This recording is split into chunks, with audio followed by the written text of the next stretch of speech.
Madame, Monsieur, bonsoir, bienvenue dans le 20h. Je suis très heureuse d'écrire cette nouvelle page avec vous et avec la formidable rédaction de France Télévisions pour vous informer, décrypter l'actualité partout en France et essayer ensemble de comprendre le monde tel qu'il va. Tout de suite, les titres de ce lundi. Une rentrée sous le déluge dans le sud-est de la France, des orages violents, des dégâts considérables. Il est tombé 2 mois de pluie en une nuit dans le Gard. 10 000 éclairs ont été enregistrés. La rentrée scolaire a été reportée pour les élèves du Var et des Bouches-du-Rhône.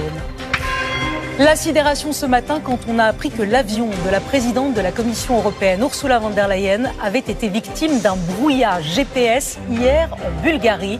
Les soupçons se portent ce soir sur la Russie. Des narcotrafiquants qui infiltrent la justice, c'est un phénomène qui inquiète de plus en plus les magistrats. Des greffiers corrompus ou menacés en viennent parfois à modifier les condamnations des délinquants. Ce sont nos révélations dans l'œil du 20h.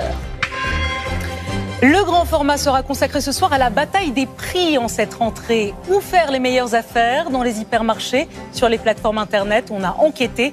On en parlera aussi avec un grand patron emblématique, Michel-Édouard Leclerc, nous dira que la consommation est bel et bien impactée en cette rentrée par l'incertitude politique.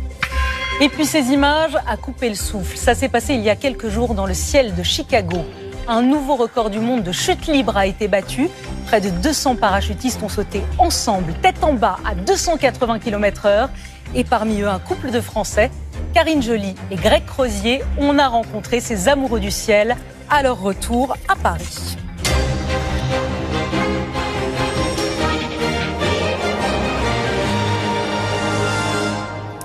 Près de 700 000 élèves ont été privés de rentrée scolaire aujourd'hui dans le sud-est à cause des intempéries, pluies torrentielles, orages violents et des dégâts importants, comme ici, à Cassis, dans les Bouches-du-Rhône, où l'eau, vous allez le voir, déferle dans les rues encore ce soir. Des arbres et des toitures ont été arrachés.